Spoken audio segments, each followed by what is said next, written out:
Hi and welcome back.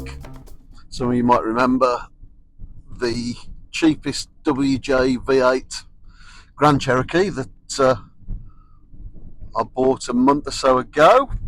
I'm actually driving it now, so as you can see it works, and I thought I'd give you a little bit of an update on what's been going on with it, what I've spent on it and what I've done to it to make it usable. Not a lot, but I'm going to take you through it anyway. I was going to film a lot of it, and a lot of it's already there on YouTube, so it seemed a little bit pointless to cover all ground. If there's anything that anybody wants to know specifically, just ask in the comments down below. But we'll show you what I've done and what I've spent, and the differences that it's made.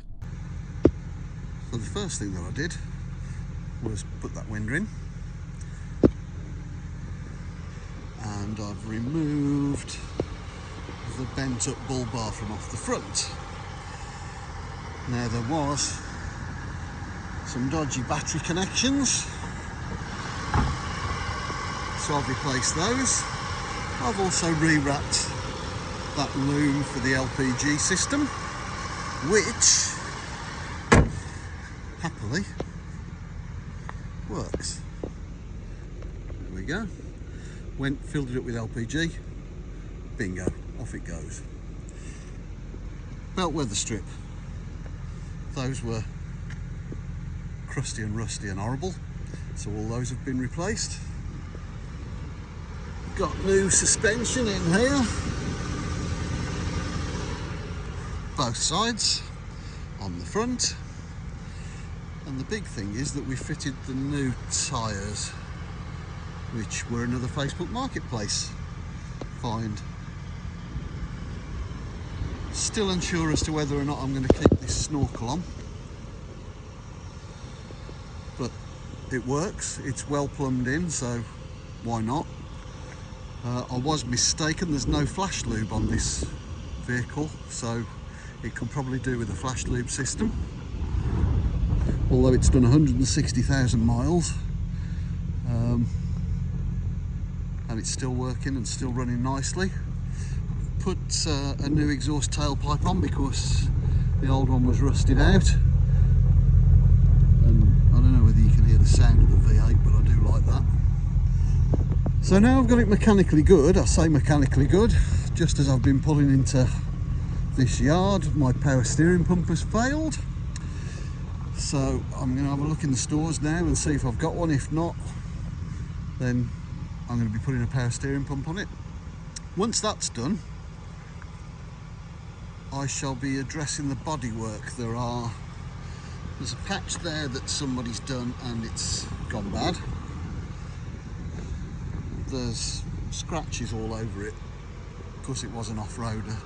I don't know whether you can see those in the bonnet, but they're quite scratched. I fitted new wipers because the other ones were falling apart. And then there's a bit of damage to the rear bumper, so I'm going to have to get the plastic welder out. I know the colour because I've got the colour code from the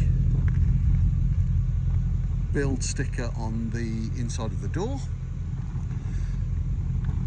so I'll be able to order the paint. I'll paint the roof rails with truck bed liner because they're looking a little bit sorry for themselves. I did check the brakes when I was servicing it, and oh yeah, I've serviced it. I've put a new oil filter on, new air filter. It's got a K&N air filter in it now because that was on closeout on Rock Auto, and just to show you, that side is all renewed as well.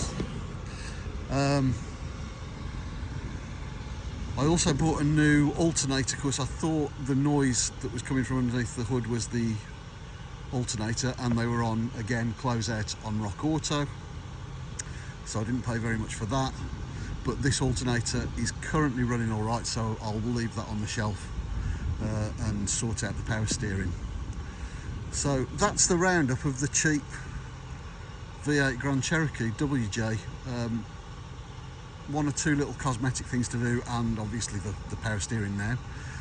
But up to yet, including air filter, oil service, tyres, new suspension parts, mostly from Rock Auto, anti-roll bar bushes, anti-roll bar drop links.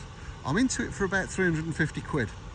So when I add that to the original purchase price of the vehicle, which was about 900, I think, it's still a fairly cheap Grand Cherokee, so I'm quite happy with that.